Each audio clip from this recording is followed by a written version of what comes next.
Welcome everyone, StealthyShiroean here, and today I'm bringing you my review of Forgive Me Father.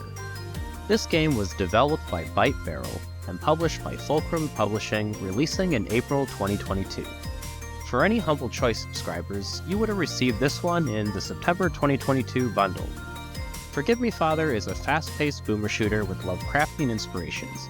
For any looking for a good cosmic horror story, well, look elsewhere. But for any who want a fun retro-like shooter, then you came to the right place. As you could already see from the footage, Forgive Me Father uses a striking comic book art style. The Steam page describes it as any screenshot could be a part of a comic book. They definitely did this with the enemy design and animations, but the 3D environments seem to really clash with the look at times. Also, the enemies can look flat since they are literally flat sprites in a 3D space, which I never really liked the look of, but obviously this is all personal preference. However, there were numerous environmental assets used that I was actually surprised with the variation given the indie nature of the game. It really helped to keep things fresh and stem the feeling of copy and pasted levels. Although, I think the devs' overuse of walls really broke my immersion in the world. The game primarily uses walls and doors to block or control movement, but in some levels they really stand out. Mainly the outdoor ones. Sound design was good, especially with the enemies. Audio cues were really important for this game because sometimes the enemies could blend in well with certain environments. But each enemy had a telltale noise, making it easy to determine what was still alive. The music was a heavy metal soundtrack which, while good, was also expected of a game like this. I guess Doom has set the precedent that all fast-paced shooting needs a bit of metal. Still, this game really did have some good bangers though.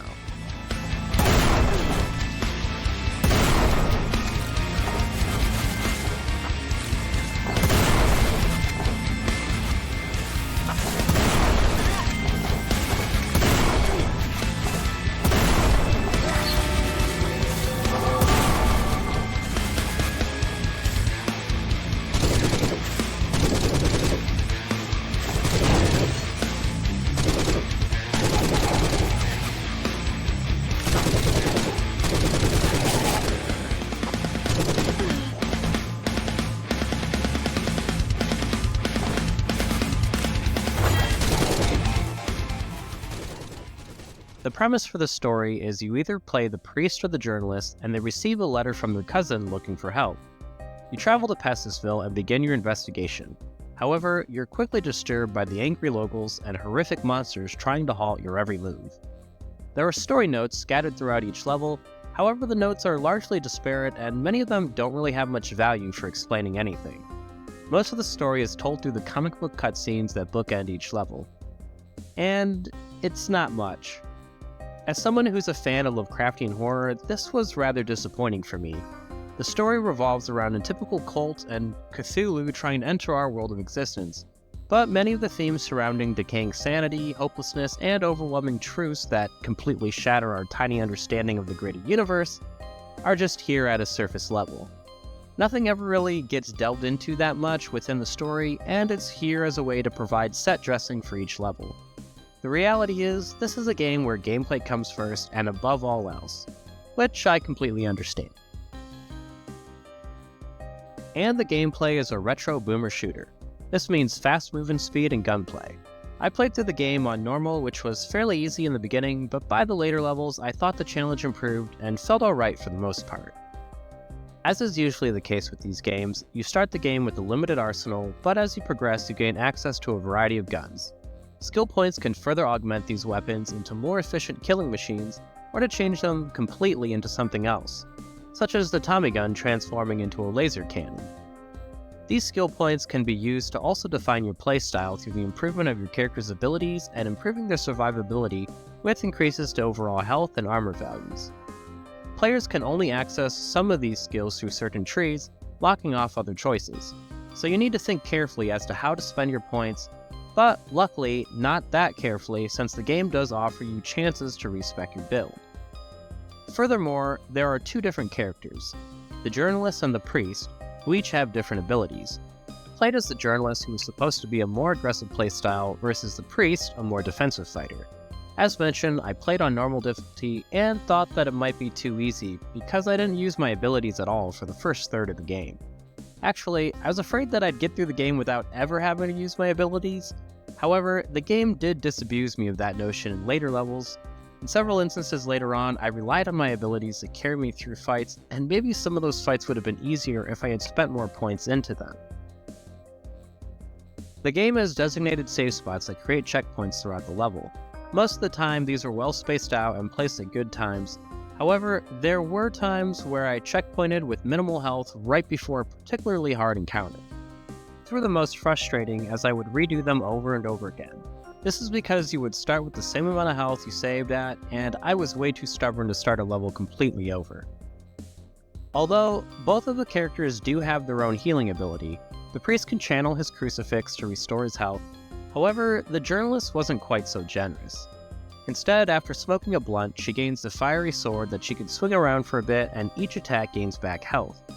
The problem with this is that many of the enemies can just return damage, so much of the health the player gets back is wasted because of needing to be in melee range. This was really infuriating in these low health encounters. Some of the later levels did also have a scarcity of ammo, not so much because it felt like there were less ammo pickups, but because there were a ton more enemies. In particular, the enemy arena rooms lasted a lot longer, making me use almost every last shot I had. This did ease up a lot near the end levels though, so much so that they were inundating me with ammunition, but I imagine this isn't the case on harder difficulties. And on the shooting in general, I really liked that there was no reloading. This design choice did a lot to keep the action going, even at times when I needed to be more cautious.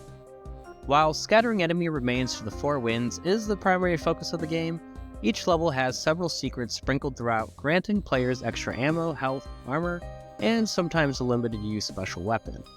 I really liked finding these secrets as it reminded me a lot of playing Wolfenstein as a kid and finding secret rooms behind hidden doors in the wall.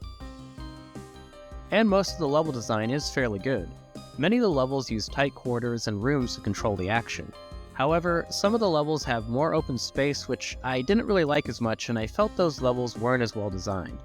Also, there's a bit of an emphasis on platforming near the end, which was frustrating, especially because any platforming the player had to do up to that point was just to find secret areas. Overall though, Forgive Me Father is a boomer shooter with satisfying gameplay. However, one last thing, and this is a slight spoiler, so skip to the next section if you don't want to hear it. Cthulhu, the final boss, is a joke. I know I only played it on normal, but he only took me 2 tries to beat, and the second try I got through his entire third phase without even paying attention to where he was attacking. I just kept focusing fire on him. This reminded me a lot of a time when my wife and I played a game of Arkham Horror. We 2-shotted Cthulhu because one of us was really overpowered and lucky with the dice. I think it just goes to show that making a big boss fight where a player versus an ancient one just doesn't translate well. It makes them seem way insignificant and weak, which is the exact opposite of what they represent and how impossible of a task it would be to face them. Although, I guess Cthulhu did technically get the last laugh in the end in this game and definitely isn't dead, but I digress. And that brings us to the value of the game. But first, if you're enjoying the review or found it helpful, then please consider giving it a like, as that helps me out greatly with the ancient ones. I mean, YouTube algorithm gods. Anyway, with Forgive Me Father, the game runs at $19.99 USD, and I spent around 10 hours on one playthrough. There were a couple parts that I did have a lot of trouble with that extended my time, so better players than me will be able to finish it fast. Obviously a lot more playtime here because you can play the game with the other character. Also, there is a new game plus mode after you beat the game, which lets you customize a lot of options for the gameplay. The game also has an endless mode, which is a never-ending arena of enemies. Basically, there's a lot more gameplay here for those who really enjoy it. I'd say for those who love the genre and plan to 100% the game, then it's completely worth it at the full price. All others should probably just wait for a sale.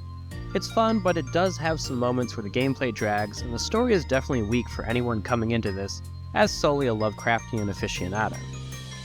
And those are my thoughts on Forgive Me Father. If you played this game, let me know your thoughts in the comments below. And if you haven't, then let me know if it sounds like something you'd be interested in, or if you have any other questions. I hope this video helped you out in some small way, and if it did, So please consider leaving a like, comment, subscribe, or whatever it is you feel like doing. Thanks for watching, and have a nice day.